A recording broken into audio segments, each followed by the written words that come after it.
Hello students, news reason academy में आपका स्वागत है। आज का हमारा टॉपिक है भूतकाल। इससे पहले हमने काल देखा, काल के 3 पार्ट देखे। जो काल के तीनों पार्ट हैं, भूतकाल, वर्तमान काल, भविष्यत काल, एक एक के बारे में हमने चर्चा की। आज जो है एक एक हेडिंग को लिखवाते हुए मैं पढ़ाऊंगी आपको। आज का हमारा महत्वपूर्ण टॉपिक है भूतकाल। तो भूतकाल के जितने भी पार्ट हैं उन पे हम चर्चा करते हैं आज की वीडियो में। और कोशिश मेरी ये रहेगी कि ये जो भूतकाल है वो आज आपके दिमाग में बिल्कुल सेट हो जाएगा और इससे जितने भी आपके परीक्षा में जो प्रश्न आएंगे उसे आप आसानी से सॉल्व कर पाएंगे। तो स्टार्ट करते हैं। अगर बात की जाए आसन्न भूतकाल की, तो इस पर अगर हम चर्चा करें तो आसन्न भूतकाल के डिफिनीशन ये है कि क्रिया के जिस रूप से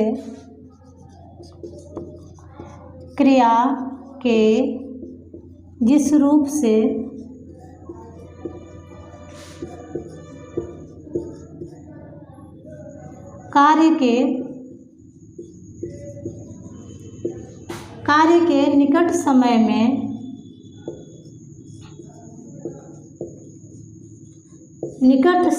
में होने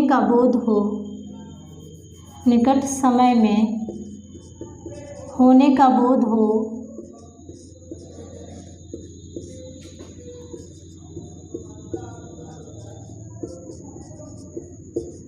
वहाँ आसन्न भूतकाल होता है या उसे आसन्न भूतकाल कहते हैं।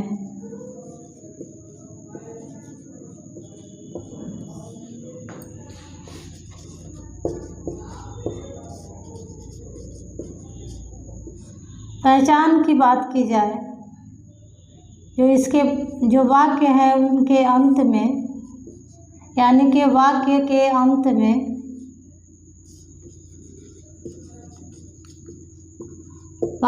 अंत में क्या आएगा? वाक्य के अंत में आ है, ई है, ए है इत्यादि जो शब्द है वो आते हैं। जो इसका वाक्य है आसन्न भूतकाल का, इसके जो वाक्य के अंत में आ है, ई है और ये है, इस तरह के जो शब्द है वो आते हैं। अगर हम इनके उदाहरण की बात करें तो उदाहरण देख लेते हैं।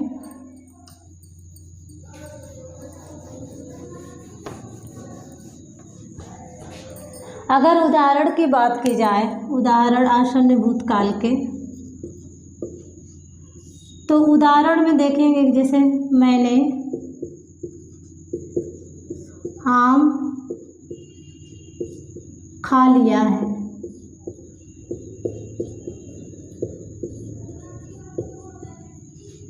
अभी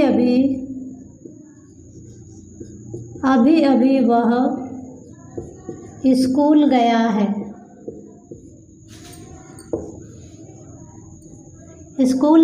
अभी अभी वह स्कूल गया है।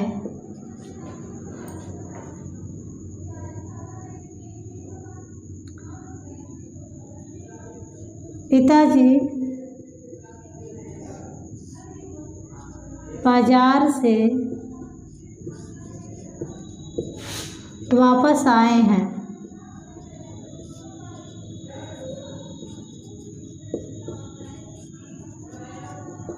इससे ये साबित होता है कि जो ये कार्य है, ये जो भी कार्य इसमें हो रहा है, जैसे देखिए यहाँ अंत में आया है, आ है, ये है, इस तरह के, जैसे सीता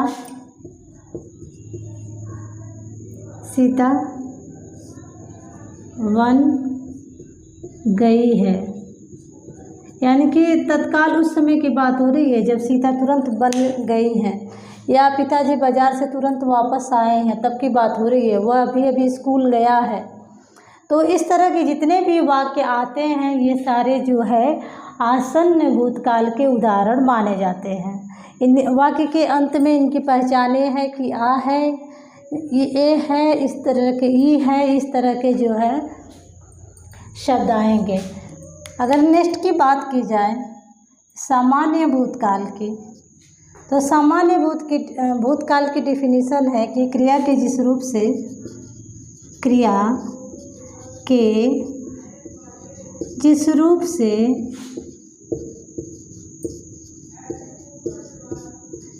कार्य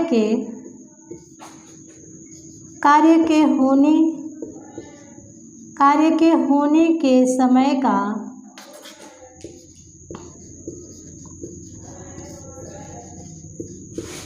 निश्चित बोध न हो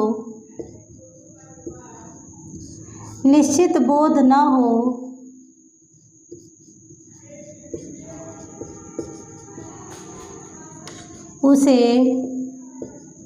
सामान्य भूतकाल कहते हैं।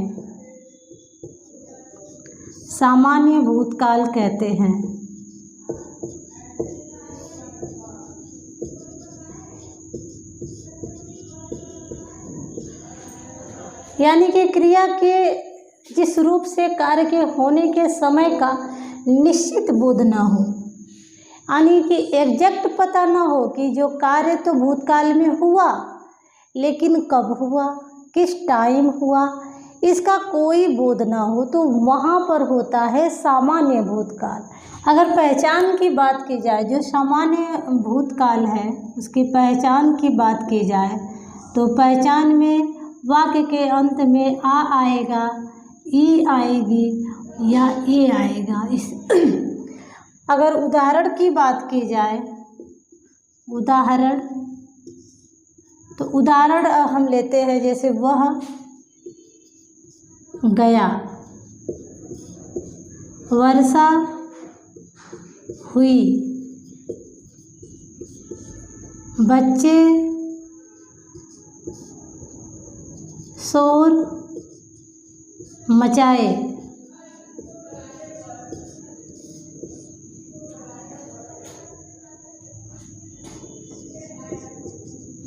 राहुल स्कूल गया। यानी कि ये कार्य कब हुए, इन कार्यों के बारे में एग्जैक्ट कुछ पता नहीं है, तो ये जो सारे जो वाक्य है वो सारे वाक्य आएंगे सामान्य भूतकाल में। ये जो सामान्य भूतकाल के जो वाक्य हैं उनके अंत में देखें, यहाँ पे गया, यहाँ पे आ रहा है ई, यहाँ पे हुई, यहाँ पे ई आ रहा है, और जो शोर मचाए यहाँ वाक्य के अंत में ए आ रहा है। तो इससे हम पहचान कर लेंगे जो ये वाक्य है ये सामान्य भूतकाल का है। अगर बात की जाए पूर्ण भूतकाल की, तो पूर्ण भूतकाल की परिभाषा हम देखते हैं।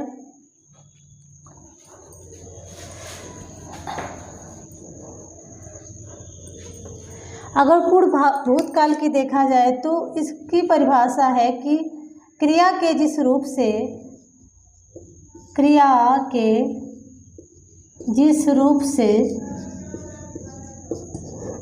वाक्य क्रिया के जिस रूप से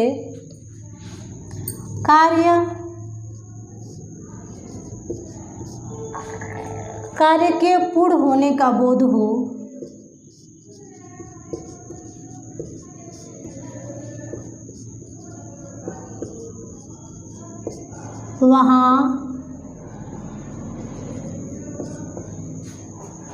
वहाँ पूर्ण भूतकाल होगा।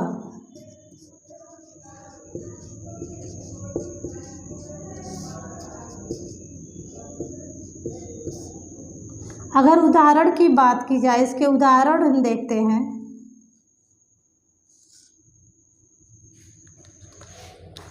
तो पहले हम पहचान देखते हैं। पहचान की बात की जाए तो वाक्य के अंत में था, थी, थे, चुके थे,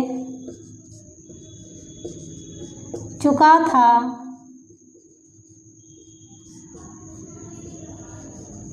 चुकी थी,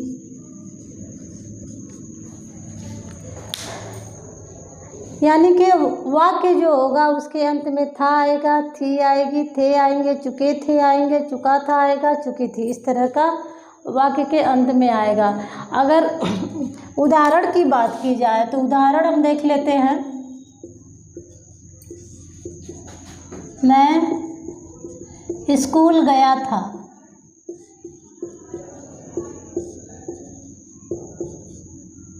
मास्टर साहब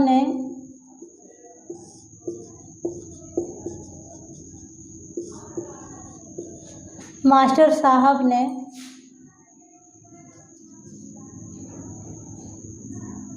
हिंदी पढ़ाई थी। अगर आगे हम एक दो और देख लेते हैं, वह आगरा जा चुका था।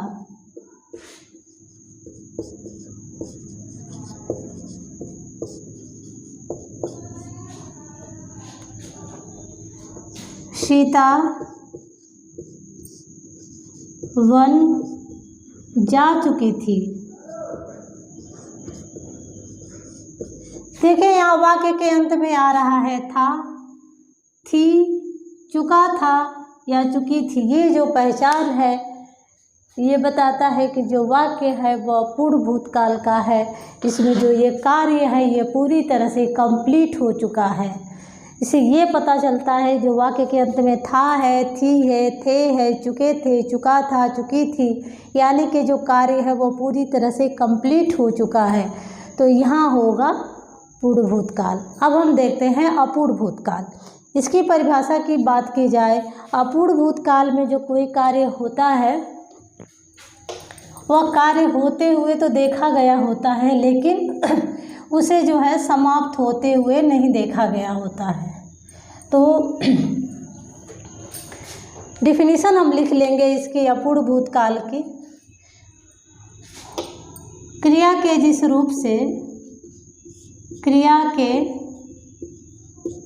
रूप से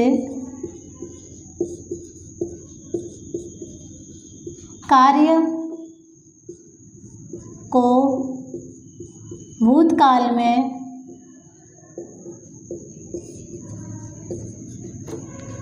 प्रारंभ होते हुए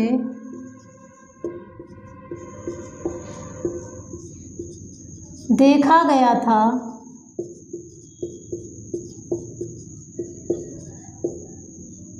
किंतु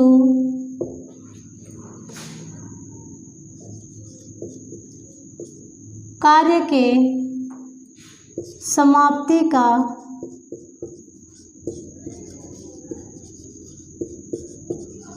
कोई बोध नहीं था। कोई बोध नहीं होता है। तो यहाँ होता है आपका अपूर्ण भूतकाल। अगर इसकी पहचान की बात की जाए तो पहचान में देखेंगे रहा था, यानी कि आपका पास्ट कॉन्टिन्यूअस की बात हो रही है। रहा था, रही थी, रहे थे। वाक्य के अंत में क्या आएगा? रहा था, रही थी, रहे थे। उदाहरण हम ले लेते हैं। माताजी खाना बना रही थी।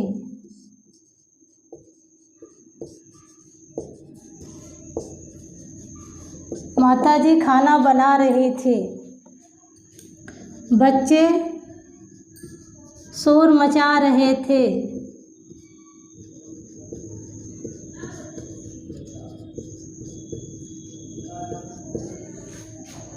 भौरे गुनगुना रहे थे।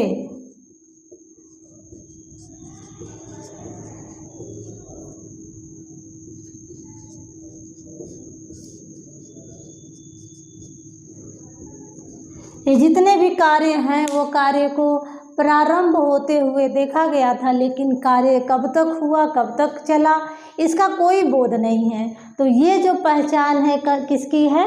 अपूर्ण भूतकाल की।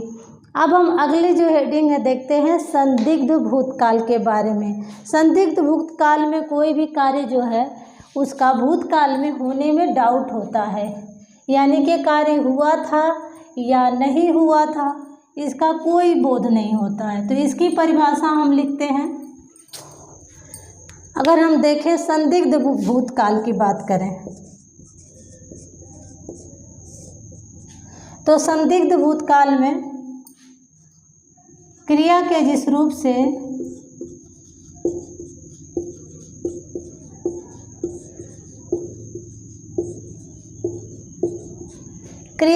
रूप से कार्य के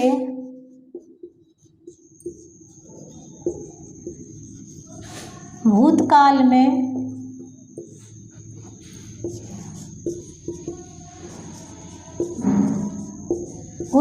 होने में संदेह प्रकट हो,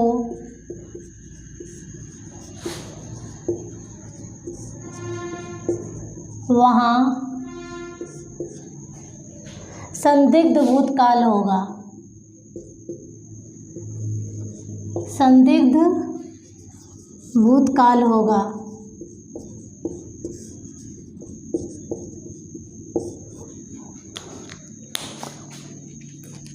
अगर इसकी पहचान की बात की जाए, अगर इसकी पहचान की बात करें हम,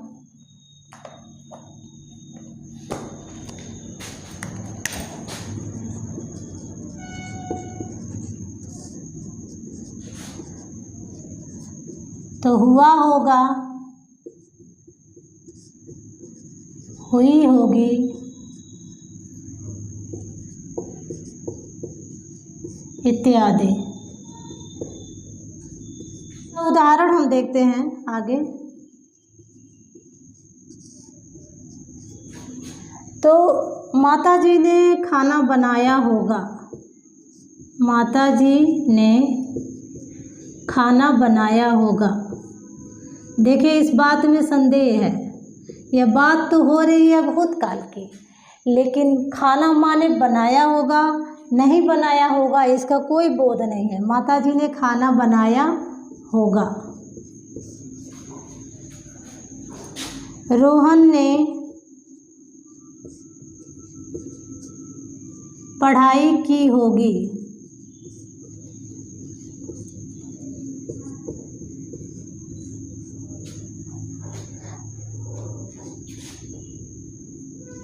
बच्चे शोर मचाए होंगे।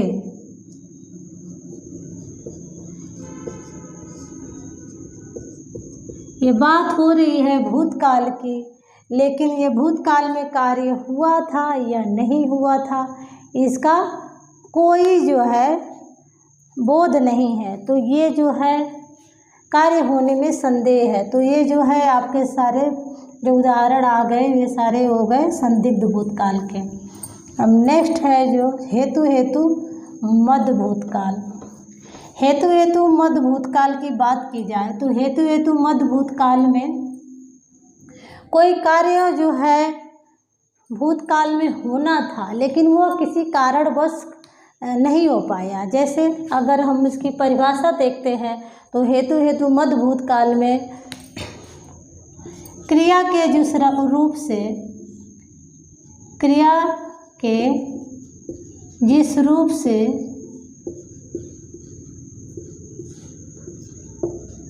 यह पता चले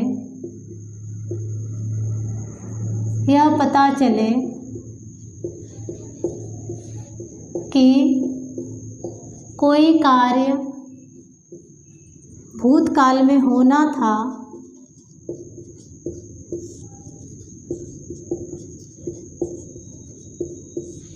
परंतु किसी कारणवश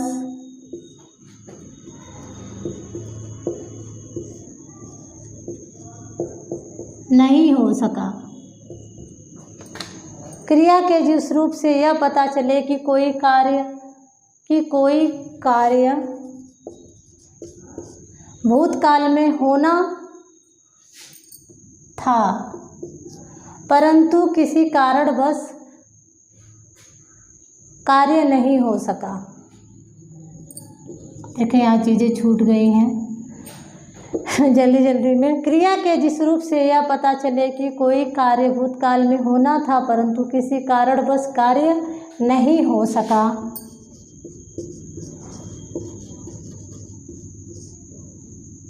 वहाँ हेतु हेतु मद भूतकाल होगा।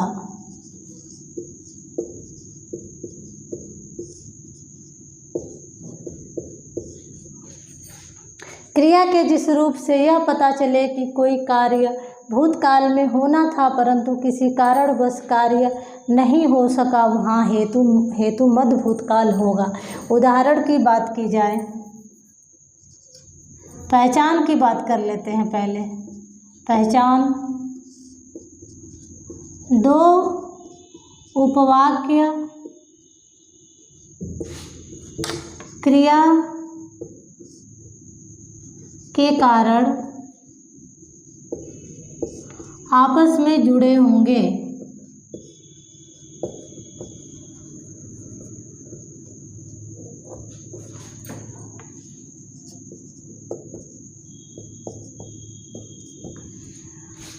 अगर बात की जाए उदाहरण की, तो यदि तुमने मेहनत की होती,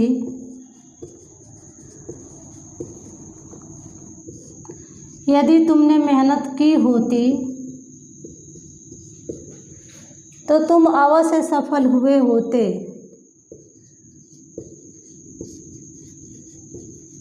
अवश्य सफल हुए होते।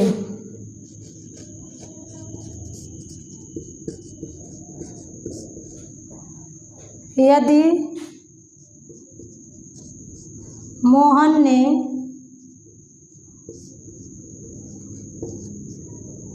बांसुरी बजाया होता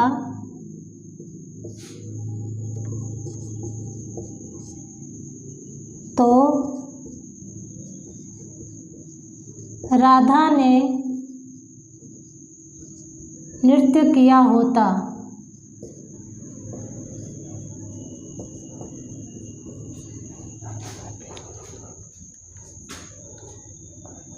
तो इस तरह के जो वाक्य आएंगे, देखें इसमें दो उपवाक्य हैं, एक तो ये है एक तो ये है, लेकिन कार्य से जो है मेहनत और सफलता से दोनों जो है जुड़े हुए हैं।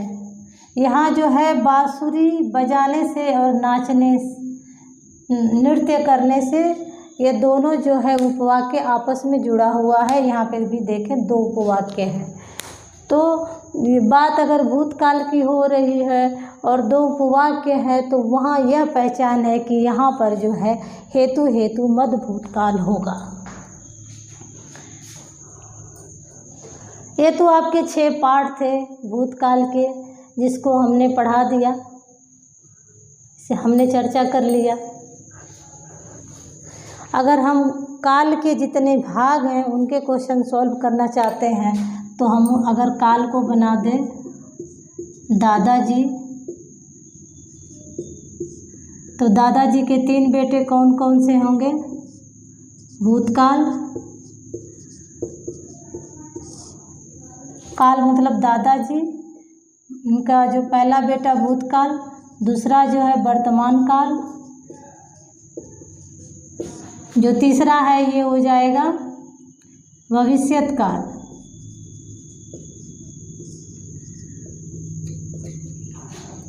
जो भूतकाल है इसके 6 बेटे हैं, जो वर्तमान काल है इसके 5 हैं, और जो भविष्यत है इसके 3 हैं। वर्तमान के 5 हैं, भूतकाल के 6 हैं, भविष्यत के 3 हैं। यानी कि जो दादाजी के पोते 14 हैं, बेटे 3 हैं। तो इस तरह से भी ये जो पाठ हैं ये आप याद कर सकते हैं। आज की वीडियो में बस इतना ही। मिलते हैं नेक्स्ट वीडियो में, जहां हम चर्चा करेंगे वर्तमान काल के जितने भी पार्ट्स हैं, एक एक पार्ट्स को हम खोल करके पढ़ेंगे। आज के लिए बस इतना ही। Thank you students. मेरा पढ़ाना अच्छा लग रहा है तो मेरे वीडियो को शेयर करें, लाइक करें, मेरे चैनल को सब्सक्राइब कर दें।